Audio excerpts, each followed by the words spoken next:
All right, hello everyone, it's silverkyle, and today we are going to be taking a look at everything that I picked up in the month of April 2021, along with a few leftovers that were from March that I forgot to put up in my last haul video for March.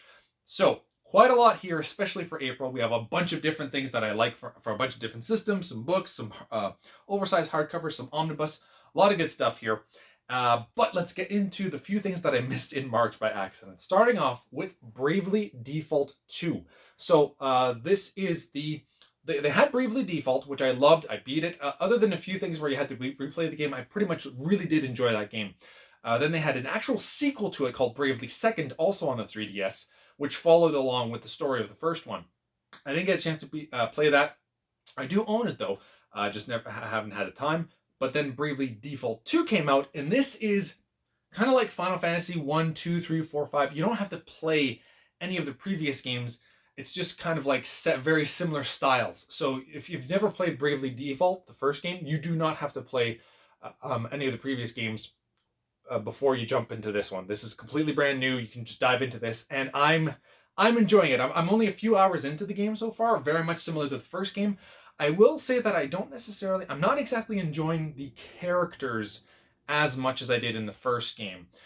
So far, we'll see. Well, there's still a lot that remains to be seen. This is a crazy, 50-hour type of game, and I'm still in the first 5 hours of the game. So it's very early on, but it's very similar to the first game if you've ever played it before. I very much like the job classes. I like that you can fast forward the time, and Bravely Default, which are you can stack a bunch of moves, or you can use them all at once as well. So I really like that aspect of this game. We're gonna put that in the side. Another thing I picked up in March was the Superman by Grant Morrison Omnibus, which I had done an overview of as well, and I did an unboxing of Bravely Default 2, and I think I got this in March. If not, I got it in April. So this kind of works out. And that would be the X-Men Inferno Omnibus, which I got at either the very end of March and forgot to put this in, or it's actually an April pickup, which I also did an overview for. A lot of Omnibus this month. All right, now we're going to get into the official April stuff, because I'm really not sure about Inferno. I ended up getting Call of Duty Black Ops, I believe 4, this is, Cold War, which came out for the new generation of consoles, along with the previous ones as well. So this is still out for Xbox One and PS4. But I got the Xbox Series X version. You can't even really tell, like, other than the sticker, and that instead of saying Xbox One, it says Xbox right here. And honestly, I think the other version does get upgraded too, so I didn't really even need to get this version. But I want, I don't know, I'm weird like that. I want the actual Series X games in physical format. I'm straight. Well, clearly physical means something to me. Haven't had a chance to play this. I have installed it on my Xbox though, and I will be trying out the multiplayer, and I think that there is a single player with this as well. Please let there be a single player. There is a campaign, so I'm definitely going to try that out. And I always liked the Black Ops games quite a bit more. All right, and the reason why I haven't really put a lot of time in Bravely Default 2 and Call of Duty Black Ops Cold War is because I've been playing, and I don't even need this, but I've been playing Apex Legends. So Apex Legends is a free-to-play game. You can download it on your PC, which I had it before. I played a few hours, maybe 10 to 20 hours of it on the PC. Like a year and a half, maybe 2 years ago now, whenever it first came out. And then now it's on Xbox, PlayStation 4, PlayStation 5, Xbox Series X, and this Switch. And I was playing it on the Switch because my brother has the Switch, and I ended up playing it on there. And it's a miracle that this game runs on the Switch. I have no idea how they were able to get that. Well, they did it because it looks absolutely like crap. It looks like crap. It lags. There's a lot more. There's so many issues with the game on the Switch. It's still playable, but wow, is it ever bare bones? Like you drop and like things are still loading all the time. The grass, it does not, is just like green ground.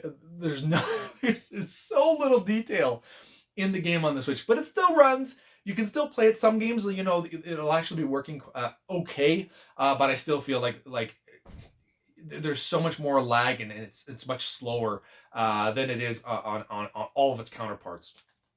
And so then now my brother has a Series S, so we've been playing it on the Xbox. And you don't need this physical version. I got this for $10, and I only got it because I really wanted to have something on the shelf for Apex Legends, because I'm enjoying so much of this game. Like we played I think 35 hours on the Switch within like a week and a half or something like that. Like we were playing quite a bit, and now we're just playing as much probably on the Xbox and enjoying it so much more on the Xbox.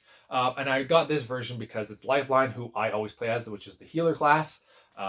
It's Oh man, I love Apex Legends. I'll go more into detail at some point in time when I do a gaming update or something like that, which I haven't done in probably 2 years.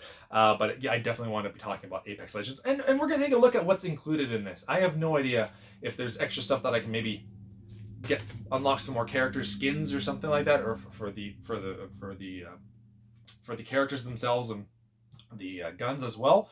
But yeah, we'll take a look at that in a bit.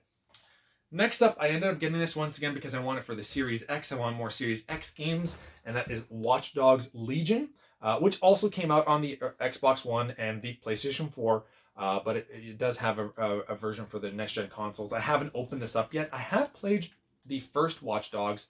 I enjoyed the multiplayer of that aspect a lot more, like the hide-and-seek aspect. I don't know if that's included in this game. If it is, I'm going to be very excited, but I do want to try out the single-player as well. And it looks kind of fun.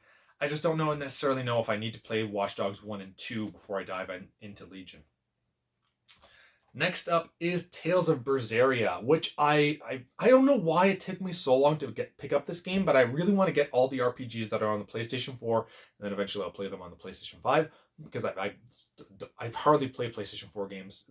I've played like maybe 5, and I have like a relatively big collection. But I kept saying, oh, I'll just wait. Anyway, very happy to have this finally in my collection. I really want to get pretty much all the RPGs, and I really do like this Tales series as well. Now we have some Wii U games. I know, I'm crazy, I'm weird. But the Wii U only has a few games left that I would want on that collection, and pretty much the majority of Wii U games have been ported to the Switch, but there's a few that haven't, and I want to do kind of like a collection video, and then I want to talk about games that I think, you know, the few remaining exclusives on that console that could remain to be ported over. We'll see how that goes, but I want to do some videos on the Wii U. So I ended up getting Kirby and the Rainbow Curse, which is very much like its DS counterpart, where it was Kirby, I don't remember what it's called, but basically you use the stylus to kind of draw these lines that Kirby will go over, and so if there's an obstacle in the way, you kind of draw over the obstacle. If there's like, you know, he needs to cross an area where there would be a big gap, like a hole, you're able to kind of draw where Kirby would go. So it looks kind of fun, and I wanted to try that out. And also, I ended up getting Paper Mario Color Splash, which was the only Paper Mario that came out on the Wii U. Look at how the colors pop on that. That's a really nice cover. I haven't heard the greatest things about this version, though. It seems as though Paper Mario was excellent on the 64 and GameCube, and then it just went downhill from there. I've heard that the Wii isn't bad, and then the Wii U's not good. The 3DS version's not good. The Paper Mario on the Switch isn't bad. It's just, I don't know. I'm picking at a really weird time to kind of get into that series. I've never played any of them. I have played the original game that kind of became eventually the spiritual successor of that game, was Paper Mario, but I have played Super Mario RPG, and I love that game. That would be, if Square Enix could ever make a partnership with Nintendo again. Is it Square Enix now? Yeah, it is Square Enix. I always get confused with Squaresoft and Square Enix. But yeah, if Square could end up partnering up with Nintendo again to make a sequel to Super Mario RPG, and like the sequel or 2 or whatever, that'd be amazing. Because it seems as though what I've heard is that the people that make Paper Mario games don't want to be making RPGs anymore. Well then, why make another kind of game? I feel like what they need to do is look at the people that are making Paper Mario, say, okay, they clearly don't want to be making Paper Mario. Let's make some other kind of weird spin-off series from Paper Mario that is able to focus on different mechanics and gimmicks and things like that they want to try out, and then have people that want to make RPGs come back to Paper Mario and make RPGs with this series, because that's what it originally came from, and that's, I think, what all the fans want as well. So if you want to... Nintendo's weird. Pet companies are weird. All right. We got still a lot here. I ended up getting the hardcover for the first book in the Wheel of Time series. I have this on paperback. This is something that I started reading as a teenager. And then I ended up getting caught up to, I think, book 9 is where I stopped reading because it wasn't out yet at the time. Really enjoyed this series, and I want to get back into it, and I want to read all 14 books because I'm close to the end. I got close to the end, but I feel like so much time has passed since I read the last book, and I've always gone back. I think I've read Eye of the World maybe 3 times now. I really enjoyed this because I tried to restart the series quite a few times, but I really enjoyed this one, and I wanted it in hardcover. I will be doing an overview of this one along with the regular paperback that I have, that I used to have, that I lost somehow. It's the paperbacks. If I'm gonna be lending something, it's gonna be usually the mass market paperback, right? Because it's much smaller. It only costs me $10 or whatever, and I don't really care if they get like, scrunched up or anything like that. And I've lost them twice now, so it's a gamble. But I ordered the paperback version of this, the small paperback, and I also have like a big soft cover of this book as well. So I just wanted to kind of do, when I'm doing the overview, a comparison of all 3. But very happy, and I'm going to try to get the entire collection in hardcover. Next up, I did an overview of this, and I did an overview of all of the next ones here, and this is Batman, A Death in the Family, oversized hardcover. So one of the big milestones for Batman, definitely from the 80s, I believe. And we finally have it in oversized hardcover. Then I got another oversized hardcover, which is almost like a mini omnibus, or some omnibus are actually this big, and that is 10 of Swords by Jonathan Hickman. That's a little bit like, if you can see the difference here. The Batman is kind of like your general size for what an oversized hardcover would be, whereas this is like 720 pages, which is as big as some omnibus. And actually, the next omnibus is very similar. I can't remember the exact page count, but this is the Defenders omnibus, which I did an overview for. I don't remember how many pages it is, but I feel like almost X of Swords might actually... Yeah, X of Swords, by the look of the pages anyway, X of Swords is at least the same, if not maybe a little bit bigger, like thicker. One's an omnibus, one's an oversized hardcover. I don't know. And last but not least, let's just flip that over like that, is the Flashpoint 10th Anniversary Omnibus, which is a massive book, but I did an overview of this, and what I loved about this is the eye, man. Like, DC, for a book with 1,500 pages, how did you manage, like, this? What? Look at that eye. How? Whoever bound this, and this was printed in Canada.